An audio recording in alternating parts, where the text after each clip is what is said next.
Kat'ın yeni bölümüne hoş geldiniz. Bugün yine karşımda sevgili partnerim, kırmızı peleriniyle süper gücünü temsil eden Esra Gençkaya. Saçlarını savura savura gökyüzünde dolaşırken, görüyorsunuz saçlarını kızıllarıyla, dijital dünyaya da bir selam vermeyi ihmal etmiyor. Esra'cığım.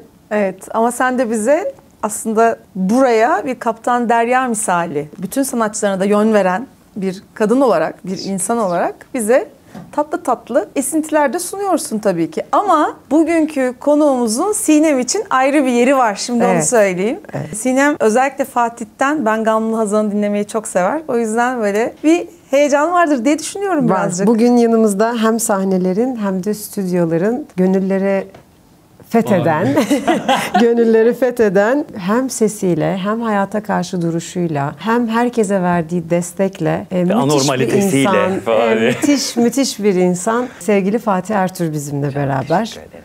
Sağ olun. Evet. Çok kibarsınız. Ben Fatih'i ses sihirbazı olarak nitelendiriyorum. Bence öyle. Hem sesiyle sahnede hem de aslında stüdyoda. Onun haricinde de koçluk yaptığın sanatçılarla ve sahnede her yerdesin. İyi ki geldin, hoş geldin. Can, ben teşekkür ederim nazik davetiniz için. Büyülü bir insan olduğuyla ilgili hiçbir çekincemiz yok bence. Şöyle büyüsüne bütün konulara başlamadan önce anlatmak isterim. Seneler evvel bir Bodrum akşamında, yine böyle müzisyen arkadaşlarımızın olduğu bir akşamda bir yerlere gittik ve yeni tanışmıştık. Bodrum'da bir sokak lambasının altında hepimiz toplandık ve Fatih'e dedik ki bize bir şarkı söyler misin? Fatih bize bir şarkı söyledi. O gün bugündür istiyoruz ki Fatih bize hep şarkı söylesin. Yani. Harika bir sesi var, harika biri. Yani evet, birbirimizi güzelliyoruz her program. Buna ihtiyacımız olduğumuz yaşlarda olduğumuzu zaten hep söylüyorum. O yüzden birbirimizi hep güzelliyoruz. Artık belli bir yaşın üstündeyiz hepimiz diye. Sabah kalkınca da ay canım Mesuş'um sen nasılsın? Eda'yı arıyorum. Ay biriciğim benim güzeller, taşlar, kraliçem falan her şeyi söylüyoruz. Ama konu Fatih'le ilgili bir şey olacaksa ben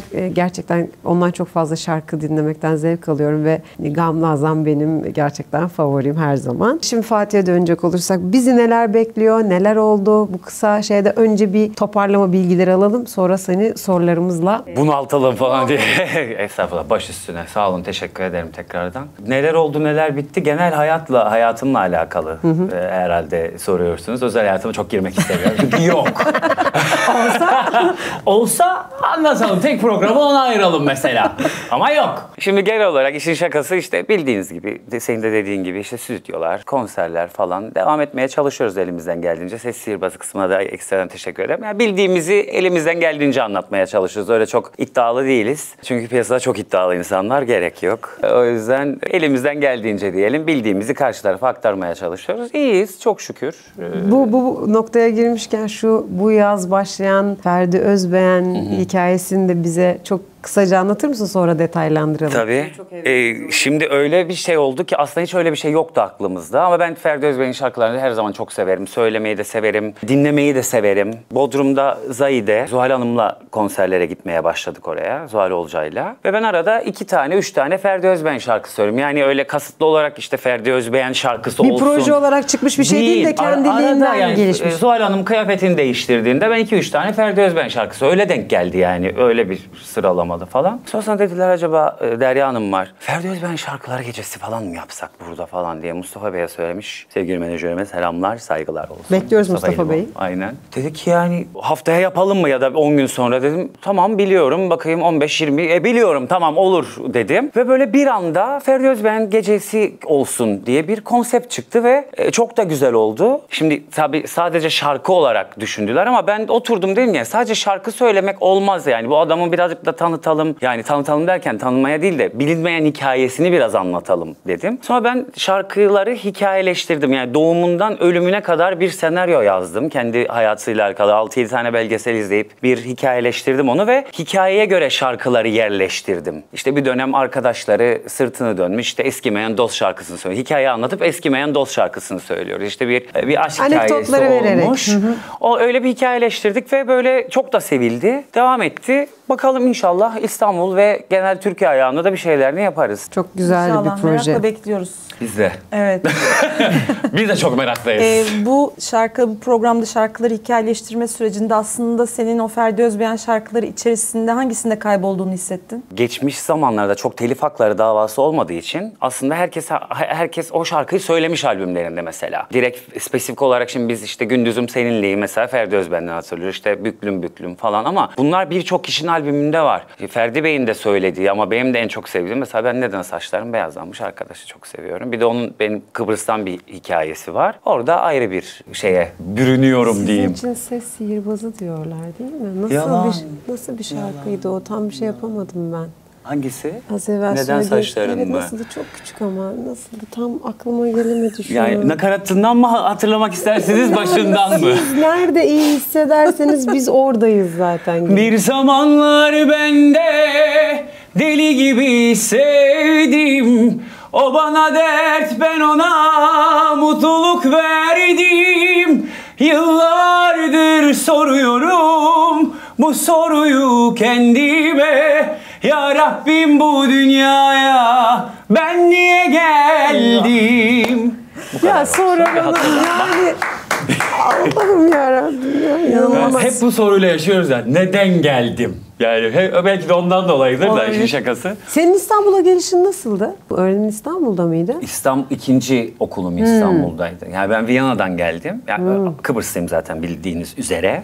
Kıbrıs'ta üniversite hayatıma başladım. Ondan sonra bir Viyana geçmişim oldu bir değişim programıyla. Sonrasında böyle de bir hikayem var. Şimdi ben opera mezunuyum aslında. Ya opera okudum. Viyana'da nasıl bıraktılar acaba? Aslında Peter sevgili hocamız orada. Gitme işte yaş küçük mü dersin Kıbrıs'tan yani küçük bir memleketin verdiği işte aile bilmem ne telaşı mı dersin belki de. Dedim ki yok ben gideceğim. İşte akıl yani. Şimdi olsaydı belki de dönmezdim. Çok istedi. Ben dedim ki gideceğim. Ama gideyim ama orada okumaya devam edeyim. Ya operadan kopmayayım yani. Devam edeyim diye şey yaptım ama planlarımız öyle devam etmedi. Hayat bizi başka taraflara attı. Tabii sizin hikayenizi böyle dinleyince belki orada olsaydınız biz denkleşemeyebilirdik. Biz sizden mahrum kalabilirdik. Belki de yani. O da bizi çok yıpratırdı. Ya teşekkür ederim canım. Çok zarifsin. Ama öyle bir durum var. O dönemdeki klasik müzik okuyunca her şey, bütün hayatım başka türlü ilerliyordu benim. Yani işte gece hayatı yoktu. Yani öyle gördüğüm için, onlar da bana onu empoze ettikleri için gece hayatı yoktu. Belli bir düzen içinde sabah kalkıyoruz, çalışıyoruz. Qigong dersleri, bilmem ne dersleri. Çok böyle askeri bir düzen vardı yani. Sonrasında tabii küçük işte sağda solda sahneye çıkmaya başladık. Oldu. İşte yani gece hayatı güzelmiş ya aslında falan. Biraz, tamam klasik gibi devam edebiliriz bir taraftan ama hadi bir de batıya mı bakalım ne olur diye. Böyle yolumuz birden değişti. Bir de istemediğim bir okul sezonu oldu benim için. Benim Eylem Demirhandur ilk şan öğretmenim. O da İzmir Devlet Opera Balesi'nin divası. Hala daha devam ediyor. O zaten kalmam için yani nasıl parçaladı kendini orada. Dedim ki ben dönüyorum. O da ondan sonra Ankara'ya tayini çıktı. Ankara'ya gitti Kıbrıs'tan. Sonra kaldım. Üniversitedeki hocam değişti. Sistemim değişti. Ben değiştim. Sonra dedim ki ben gidiyorum buralardan dedim ve... Neden öyle. geldiğin belli oldu. Aynen öyle. Ankara hikayem var benim. Ondan sonra İstanbul'um var. Bir Ankara üniversite hayatım var. Bir Bilkent'le alakalı bir sıkıntılarım var. Adı lazım değil. İnşallah hayatta değildir kendisi. Bir hocayla alakalı bir sıkıntılı bir dönemimiz var. Sonra da İstanbul'a geldim. İyi ki gelmişsin. Teşekkür ederim. Ona da İstanbul'a da vesile olan kimdir? Gülay. Gülay mı? Evet. Allah Gülay Allah. Sezer. Cesaretin var mı aşka Gülay diyorum ben hep ona. falan. O benim çünkü Kıbrıs'taki üniversiteden sınıf arkadaşım. Şimdi ben o Bilkent davasından sonra Kıbrıs'a döndüm. Böyle bir sinirlerim bozuk işte istemiyorum. Yurt dışında kaçırmışım artık. Yani bir dönmüşüm yani Viyana'dan. Dedi ki gel dedi seni İstanbul'a götüreyim dedi. İstanbul'a gidelim falan. Çünkü sınıf arkadaşım. Geldim işte üniversitelere de artık bir ön yargım var tabii o dönemde. Bilkent'te öyle bir sıkıntı olunca. Neresi var dedim ne var? Gel dedi seni Müjdat Gezen'e götüreyim dedi. Geldiğim yıl opera bölümü kapatıldı mı? Maşallah Yani, ama. Senin de maşallah. Bir hafta falan. Dedim ki hangi bölüm var elinizde? İşte Batı müziği var, Türk müziği var, halk müziği var. Dedim ki beni Batı'ya yazın. Ondan sonra ben İstanbul'a gelmiş oldum. Ebeveynim bile Gülay'dır benim orada. O beni yazdırdı sınava. Ben kaçak geldim. Tabii. Çok güzel hikayemiş. Yani evet. Daha neler de anlatmayayım. Çok özeldir. Yemek istemeyiz. Şimdi ben senin öğrencin olduğumu varsayalım ve ilk sahne deneyimi yaşayacağım. Ama tir tir titriyorum. Hocam ben galiba bugün sahneye çıkamayacağım, kendimi hiç iyi hissetmiyorum, öleceğim galiba diyorum. Sen bana ne tavsiye verirsin? Öl. Bu halde o sahneye çıkacağına. Yani öl falan. Hayır şimdi hala daha, şimdi yıllardır sahneye çıkıyoruz ama hala daha böyle bir solo bir şey olduğunda, ne bileyim ilk öne çıktığında ben de mesela hala daha böyle titriyorum böyle. İlk 3 şarkıdır onun şeyi zaten sıkıntısı. Öyle bir durumda her zaman nefes kontrolünü sağlamak lazım. Bana göre öyle. Benim hocalarım da öyle söylerdi. Çünkü nefes kontrolünü doğru harcadığın zaman otomatikman kan basıncın da düşer. Heyecanın azalır ve ses kontrolünü daha rahat kullanırsın. Yani o yüzden nefesini kontrol etmeye odaklanmanı sağlarım ilk başta. Ama zaten dediğim gibi 2-3 şarkıdan sonra sen de alışırsın. Seni şöyle bir sarsarım. Kendine gel. Böyle bir kendine gel. Kaç aydır çalışıyoruz bir silkin. Böyle koçluk yaptığın sanatçılarla ilgili böyle dedikodu yerinden sormuyorum. Tekniğiyle seni çok şaşırtan biri oldu mu? İyi anlamda mı kötü anlamda İyi mı? ya da kötü anlamda ya. Bu böyle nasıl öğrenilmiş dediğin ya da Allah Allah bak hiç böyle bir şeyle karşılaşmamıştım dediğin ya da bu çok tek düze bir şey midir yani? Yani o ünlülerde de var. Yani ünlü sanatçılarda da var. Atıyorum ki no name olanlarda da var. Ben şeyi de gördüm yani. Atıyorum ki 5 yıldır şan dersi almış. Sonrasında bir sebeplerden dolayı işte benimle çalışmaya başlamış. Diyorum ki ne yaptınız bu kadar dönemde falan filan. Biz sadece ses açtık. Dedim herhalde senin bir 8 oktav olmuştur aşağı. yani 5 yıl hiçbir şey mi söylemedin? Söylemedik diyor. Hocam benim sinirlenince sesim çok açılıyor. Sese çıkıyorum. Sadece sinirlenince şarkı söyleyebiliyorum o zaman falan. söyleyebiliyorum. Yani o konuda çok yetersiz olan da var. Doğal teknik dediğimizde bir şey de var. Yani doğalından diyafram kullanabilen kişiler de var baktığında. O yüzden o ünlü veya ünsüz diye ayıracağım bir şey yok. Ama diyaframın hala daha nerede olduğunu bilmeyen çok kişi var. Benim de dertlerim böyle işte. Sonra neden burana ak düştü? Düşmesin mi? Düşmesin mi? Bu kadarıyla bitsin bari. Sahne öncesi bir ritüelin ya da böyle bir mantran falan var mı? Aslında mantram yok da böyle daha şey yapmaya çalışıyorum. Sesimi açarım ilk önce böyle kendi başıma böyle hırlarım pırlarım böyle bir trillerim mırillerim vardır yaptığım. Ama onun dışında böyle işte tek ayak üstünde dururum 8 kere bilmem ne böyle bir şeyim yoktur. Zaten yani benim hocalarım da her zaman şey derdi. Çünkü başka kişilerden de duyduğum için söylüyorum. İşte 3 gün öncesinden hazırlanma, kamp işte falan. Normal rutininize devam edeceksiniz. Çünkü bu şarkı söylemek sizin hayatınızın bir parçası ya. Ona göre devam edeceksiniz. Yani 3 gün öncesinde bir kampa girerseniz sonrasında kamp yapamadığınızda sahneye çıkamazsınız. Normal o sizin hayatınız rutini gibi. Uyku düzeniniz tamam okey. İşte yeme içmeniz de okey. Ama onun dışında her şeyiniz normal gidiyormuş gibi davranmanız lazım. Ona kanalize olursanız ondan sonrasındaki konser veya bu şarkıyla alakalı bir kayıttır, bir şey olduğundaki kondisyonunuza takılmamanız lazım. Onun normal hayatınızın akışında bir parçası, bir bölümü. Yani normalde burada sohbet ediyoruz ya, sohbet etmek için 3 gün öncesinden durup da şey yapmamak lazım, bir konsantre olmamak lazım Sana bir haftadır hazırlanıyoruz ama ya. Ay canım o kadar çekiniyoruz biraz. Siz bir de.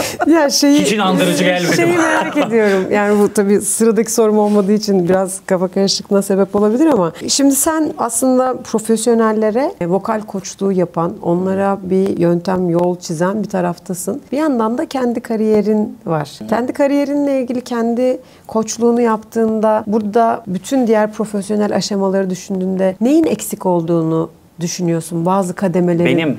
Evet. Kendimde. Evet. Hı hı. Neler olduğunu düşünüyorsun? Bu profesyonel bir yönetimle ilgili de olabilir. Ya da Türkiye'de şöyle bir şey görmüyoruz. Bir sürü yapımcı var. Belki yurt dışına görüyor muyuz onu da bilmiyorum. Bu konuda cehaletime verin. Ama normalde şöyle olması lazım ya. Her sanatçının aslında gerçekten bir vokal koçuna ihtiyacı var. Bu anlamda devamlı donanımlı olmaya ihtiyacı var.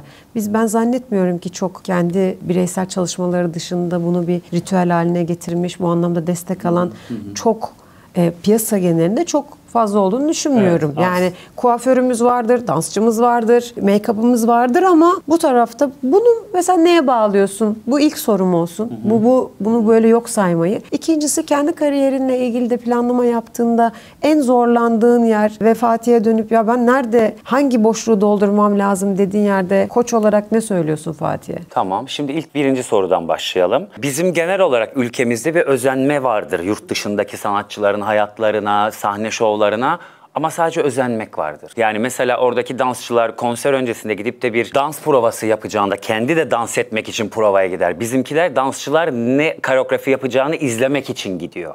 mesela baktığında. Genel olarak bir sanatçılık anlamında sadece ses olarak söylemiyorum. Bu giyim, kuşam, danstır, duruştur, genel rutinleridir. Hepsiyle alakalı bir özenme var. Ama bunu kendi hayatlarına, dediğin gibi dansçı var, make-up var, her şey var. Ama bu konuda genelde Türkiye'deki sanatçıların böyle bir şey var. Ben haftanın 3 günü zaten sahneye çıkıyorum. Ses çalışmama gerek. Şarkı söylüyorum çünkü. Tamam, ben yürüyorum, o zaman spora da gitmeyeyim. Yani ya da konuşuyorum. Yani sesim ısındı benim şu anda. Öyle bir şey değil bu iş. Yani o dans edebilmen için de zaten bunu desteklemen lazım. Yani aylarca ona göre çalışıyorlar. Yani güneş mesela, güneş ses kısar mesela. Akşam konserler güneşleniyor. Hikayeleri görüyoruz falan. Bunun fiziksel özellikleri de, yani fiziksel olarak sese yansıyan özellikleri de var. Ama Türkiye'deki çoğu kişi de bu vokal koçu, ses şey yapmalar. Ya ben şarkı söyleyemiyor muyum da vokal koçuna ihtiyacım var. Beyoncé söyleyemiyor mu? Celine Dion sağır mı? Yani başına bir şey mi geldi? Ya başka bir şey mi geldi yani? Hepsinin bir şey var. Çünkü dıştan bir kulak ya da bununla alakalı bir eğitim almış birinin yorumu, bir kondisyon olarak, yani PT ile çalışıyorsunuz. Tamam, siz de spor hareketlerini biliyorsunuz. O dumbbell'ın nasıl kalkacağını biliyorsunuz. Ama PT ile çalışıyorsunuz. Daha bir sorumluluk almak için. O yüzden bu şarkıda da bir vokal koçuyla çalışılması bence zaten normal bir şey. Ama bunu Türkiye'de adapte edemedik henüz.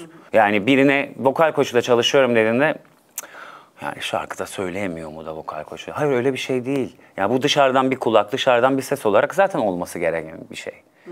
Ama bunun savaşını veriyoruz. Bunun da altını çizeyim. Bu da dipnot olarak. Türkiye'de birçok kişi vokal koçluğu da yapıyor ama seslerini duymadığımız vokal koçları da var. Yani ben mesela keman çalamayan birinden keman dersi almayı tercih etmem kendi adıma. Veya bu şeye benzer. Ya bu birazcık da benim şeyim olsun. Yani ne derseniz deyin de, şişman bir diyetisyenden gidip de ben zayıflamak için bir bilgi almam gibi düşünün yani. Belki de bu konuda ben yanlış düşünüyorum ama benim ilk önce yardım alacağım kişinin onu biraz olsun yapabilmesi veya o konuda beni teşvik edebilmesi lazım gibi düşünüyorum. Çok kişiler var. Şan dersi de şeyden değil, herhangi bir sınıflandırdığımdan değil. Ama popüler müzikte hem şan dersi yapıp hem aktif olarak sahada şarkı söyleyip veya stüdyo kayıtlarında bulunan birkaç kişiyiz. Bunu da gönül rahatlığıyla söyleyebilirim Türkiye piyasasında. Hem öğretmenlik yapıp hem sahada şarkı söyleyip hem stüdyo vokallerine gidip profesyonel ve kendi hayatına da devam eden 2-3 kişiyiz yani. Bunun da altını çizmek isterim. İkinci soruna geliyorum. Gel.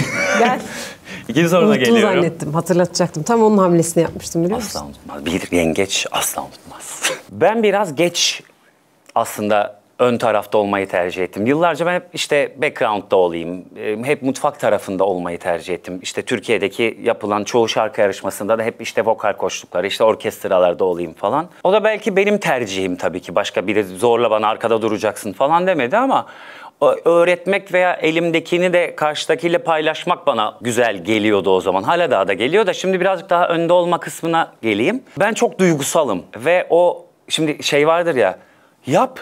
Yanındayız biz ya. Biz buradayız.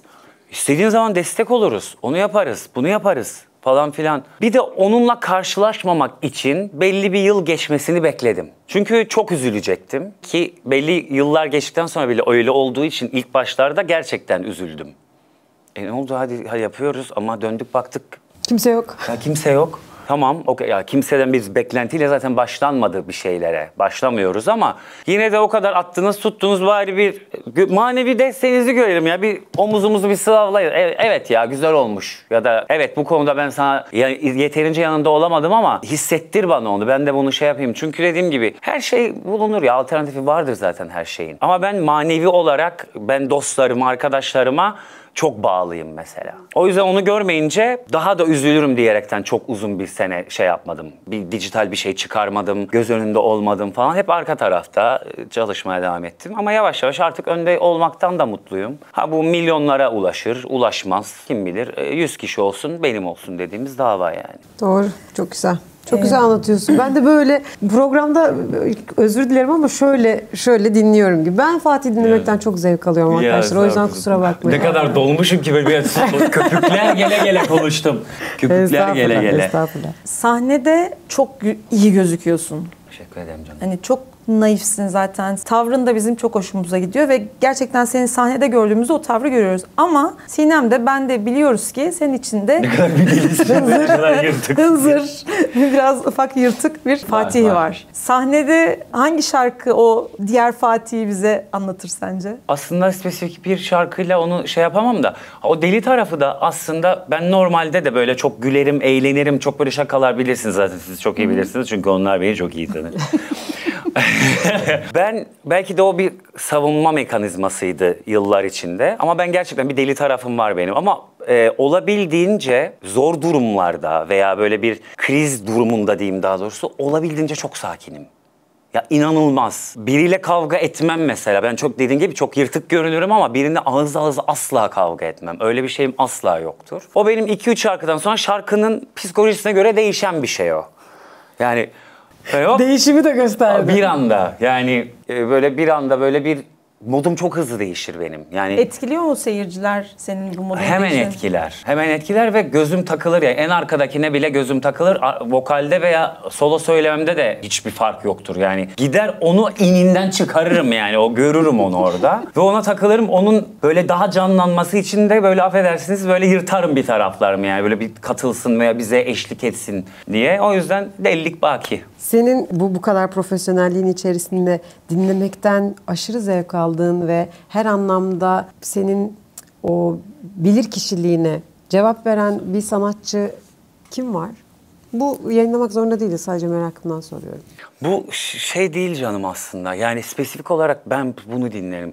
Ben sanatçı yani nasıl diyeyim sana böyle söyleyeyim. Ben bu sanatçıyı çok seviyorum diye sevmediğim bir şarkısını da dinlemem. Ben şarkı bazlı sanatçı severim. Yani o yüzden ben halk müziği de severim, arabesk de severim, rock da severim, klasik müzik de severim. Ama atıyorum ki mesela sen bir şarkıcısın ve bir şarkı çıkardın ve o şarkıyı ben senden sevmedim. O şarkıyı senden dinlemem. Ama senden sevdiğim Kendim şarkısını... söylerim.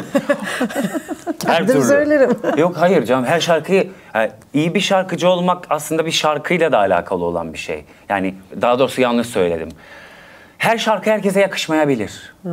Ama bu popüler olduğu için söylemek zorunda değiliz. Mesela ben sevmediğim hiçbir şeyi söylemiyorum kendi sahnemde. Çok istiyorlar. Mesela işte bunu söyler misiniz? Sevmiyorum çünkü dinlemiyorum. Dinlemediğim şeyi de söylemekten keyif almıyorum. Ya bilmiyor muyum işte nasıl söylendiğini, ne olduğunu ama o uymuyor bana bir türlü. Ama uyanlar çok güzel uyuyor. Tam üzerine uyuyor. Sevdiğim şeyi söylediğim için. Çok güzelliyorum seni, kusura bakma. Artık bu programın bir kenarına Fatih Ertuğrul'un şöyle bir nazar boncuğu, bir nal bana böyle bir tak diye bir ortaya nazar boncuğu koydu. Bu olması lazım. Çünkü çok yani bunu çok senelerdir konuşuyoruz. Çok senelerdir çok konuşuyoruz Fatih'in kendi çünkü piyasada sahnesiyle çok kişiyi ilgili. sevmeyiz zaten ama biz gerçekten sevişen bir grubuz. Niye sevmeyelim ya? Evet. Herkesi sevmeyiz. Herkes bize bayılmıyor zaten. Ha evet yani şimdi eğri oturup doğru konuşalım doğru, yani haklısın, öyle. Bunu da altını çizdim yani şimdi. O zaman şimdi sahneden biraz girdiğimiz için de hayalindeki sahne, gerçekte şu andaki var olan sahne, bir de vokal koçluk tarafı. Bu böyle bir şeytan üçgeni olarak da düşünebilirsin. Hangi köşeyi en fazla tutmayı seviyorsun? Şimdi hepsinin yeri ayrı. Yani vokal... Hepsi çocuğum gibi. Hepsi çocuğum gibi falan. Klişeler dedim. Hepsi benim için gerçekten falan. Şimdi vokal koçluğu yaptığım taraf başka bir taraftan bakıyorum aslında. Yani orada birine bir şey katmaya çalışıyorum veya bir şeyleri daha çok parlatmaya çalışıyoruz. O taraftan baktığım kısım ayrı. Back vokalde olduğum kısım, orada gene bir bağlı olduğum kişi var. Yani bir sanatçıyı orada desteklemeye, ne bileyim işte müziğini genişletmeye, daha polifonik bir ortama döndürmeye çalıştığımız için bir taraf var. Ha kendi sahnemde baktığında istediğim daha farklı sahneler var. Yani yapı olarak söylemek istediklerim ama onun için de birazcık daha zaman var. Çünkü ben böyle çok hareketli şarkıları çok seviyorum. Ben balat şeyleri çok seviyorum. Belki de klasik çıkışlı olduğum içindir bilmiyorum ama daha böyle büyük böyle hem dinletebileceğim hem müziğin gerçekten duyulduğu şeyleri seviyorum. O duygu alışverişi bana daha çok geçiyor. O yüzden böyle daha çok yaylıların olduğu, piyanonun koca önde olduğu. Evet yani böyle senfonik şeyler ama çok danga dunga değil yani. Böyle her şey ayrı ayrı anlaşılsın. Onu çok seviyorum ve ileride inşallah böyle bir şey yapmak istiyorum. Sana çok yakışacak bir iştir. Peki bundan sonraki şeylerde ilk aşamada ne duyacağız? Tüm dijitallerde Fatih Ertuğrul'dan ne duyacağız? Dijital. Dijital. Herkes bütün dijitaller ayağına denk kalsın. Ayağına denk kalsın. Streamler geliyor falan. Var ya bir de öyle yakıyoruz bu geceyi. Geliyoruz falan. Hay Allah. Şimdi söylemeyeyim En çok ben kazanıyorum. Hep öyle olur. Bütün evet, paralar evet. bende. Biliyoruz. Hepsinin backstage'ini biliyoruz. İşte o yüzden diyoruz size. Çok konuşturmayın beni diye. Yani şimdi biraz daha kendimi rahat hissedebileceğim bir şeyler söylemek istiyorum. Yani hepsini öyle söylüyorum. Sevdiğim şeyleri söylediğim için ama böyle karşı tarafa evet ya ben bunu gönül rahatlığıyla hissettirebileceğim bir şeyler söylemek istiyorum. O dediğimi yapmaya çalışıyorum şu anda. Yani işte o piyano, ses ve şarkıyı, hikayeyi anlatabileceğim bir şeyler istiyorum. Sonrasında da göreceğiz ne olacağını. Bakalım ne kadar anlatabileceğiz veya ne kadar anlayacaklar diye.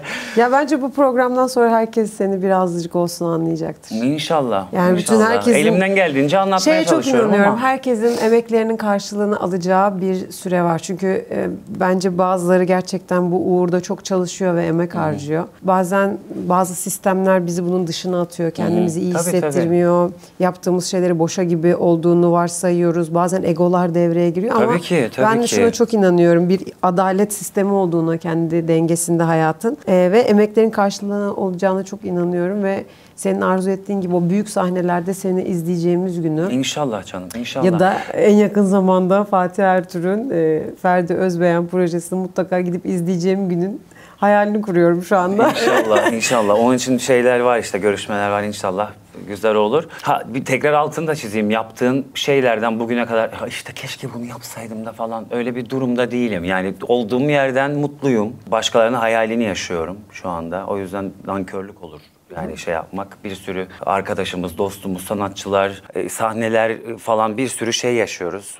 Ki birçok yazı, mesaj da alıyorum yani bu işe başlamak isteyenler ama fırsatı olmayanlar. O yüzden nankörlük hiç istemiyorum yapmak. Mutluyum yerimden. Sadece birazcık daha kendimi ifade etmek istiyorum diyelim. Yoksa bugüne kadar çıkardığım projelerden, yaptığım hiçbir şeyden mutsuz değilim. Ne öğretmenlikten, ne sahne arkasında olmaktan, ne birine bir şey öğretip de onların kıymet bilmemesinden işte bunun da değerini bilmediler. Öyle bir şey yok. Ben bu işi yapıyordum. Onlar bunun karşılığını istediler. Ben onlara verdim. Onlar alışveriş yaptık ve orada bitti. Ama bu demek değildir ki ona devam etmeyeceğim veya tekrardan aynı şekilde devam etmeyeceğim diye öyle bir durumum yok. Ya da onlar bunu almayacak diye ben bunu üretmeye devam etmeyeceğim. Aynen öyle. Biraz önce dediğim gibi ben bir şeyleri kendim mutlu olduğum sürece yapmak istiyorum. 10 milyon kişi izler veya 100 kişi izler. Ben bunu bileyim ki birilerine dokundu. Yoksa biz de bilirdik sahte tıklanmaları almayı da yapmadık. Yapmıyoruz, kutlamıyoruz böyle şeyleri. Kutlamıyorum, almıyorum. Yani o yüzden öyle bir durumda değilim yani. Dediğim gibi kendimi ifade etmeye çalışıyorum. Biraz daha karşı tarafa duygularımı geçirmek istiyorum. O kadar. Başka bir niyetim yok. Harika. Ben şeyi öğrenmek istiyorum. Bence Fatih'in bu tavsiyesi belki de müzik sektörüne girecek yani vokal olarak yer alacak kişiler için bence yol haritası çıkartır. Nasıl başlasınlar? Yani özellikle işte evet sesinde bir yeteneği var ve bunu birileri fark etmiş ve destek de olmaya başlamışlar ama uzun soluklu bu yolda yürümesi için evet, en başında da söyledim bir vokal koçu çok önemli. Ama ne tavsiye verebilirsin? Şimdi birincisi tavsiye vereceğim bir şey rahmetli Atilla hocamla nurlarda uyusun. Her zaman derdi ki karakterinden dolayı virtüöz olmasına rağmen evinde oturmak zorunda kalan çok müzisyen var derdi. Birazcık karakter. Yani yetenek geliştirilebilir. Yani tamam belli bir doneye ihtiyacımız var bunun için ama geliştirilebilir. Birazcık karakterli olmak lazım. Yani karakter derken herkes döktüğümden değil. Yani iyi insan olsun, kıymet bilsin. Çünkü bu sektörde çok kişi görünüyoruz ama aslında bir avuç insanız ve herkes birbirinin ne kadar ne yaptığını çok iyi bilir. Biraz malzemesi varsa onu geliştirebilir. Ya hepimiz buradayız zaten. Yapımcılar, vokal koçları, öğretmenler, orkestralar zaten bütün köşelerde birileri var ulaşabilecekleri. Zaten dijital dünyada buna ulaşmak artık çok kolay. Bundan 20 yıl öncesi gibi değil ki gideceksin işte un kapanına da o olacak da kendini. Bu olacak kimseye da. Kimseye bile ihtiyacın yok. Aynen şimdi kimseye bile ihtiyacın yok. Yani kendi bir tane label alıyorsun internetten çat diye Spotify'a kendin bile koyuyorsun öyle bir durumda. Ama böyle bir durumda sadece onlara söyleyebileceğim şey var. İstediklerini alana kadar devam edecekler. Etmeleri lazım. Çünkü 1 olur, 2 olur, 3 olur ve 3. de bu iş çıkabilir. Yani hiç bilemeyiz ki. Şimdi sen de şahitsin, sen de.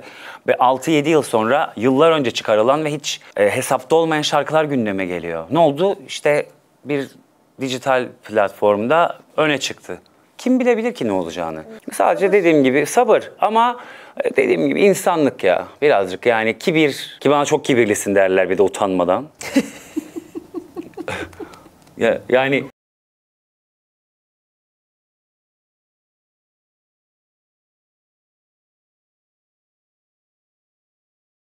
Böyle bir uzak durunca hemen kibirli. Öyle bir şey değil işte bu. Biz üstlerimize her zaman saygılı olduk. Hala daha da öyleyiz. Ama şimdikilerin birazcık daha şey var. Daha geçen haftalarda yaşadığım için söylüyorum. Bundan böyle 8-10 yıl önce Fatih abi, Fatih hocam falan filan biri böyle bir yani denk geldiğimiz ortamlarda konuşuyordu. Geçen sene birine vokal yapmaya başlamış ve karşılaştık bundan 4-5 ay önce. Fatih'cim ya ne haber dedi. Pardon dedi. Anlayamadım. Bir top Fatih hocam falan. Dedim ki geri zekalı. Sen dedim bu yarışmada yarışmacı olarak geldiğinde hocan kimdi senin? Sizdiniz. Ha, sizdiniz. Ya bunu birazcık bilmeleri lazım. İşte dijitalde de bilmem kaç bin dinlendim artık buyum falan. Sen bipsin. Yani hiçbir şey. Ben kendi sansürümü de kendim yaparım. Kimseye de bırakmam.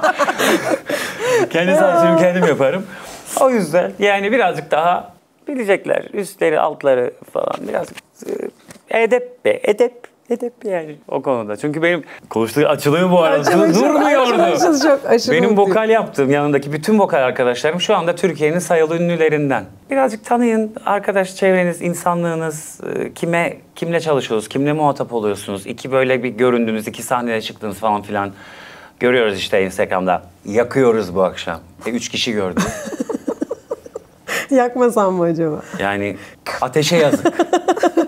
Ya mangal yak orada en azından karnımız doysun derler adama. Yani birazcık dikkat edelim bence. Fatih Ertuğrul harika bir insan. Çok seviyorum Fatih'i. Bak şimdi o deliliğim çık bak. Şimdi programın en başından sonuna doğru sonunda ve cart diye gömleği açıp oturacağım.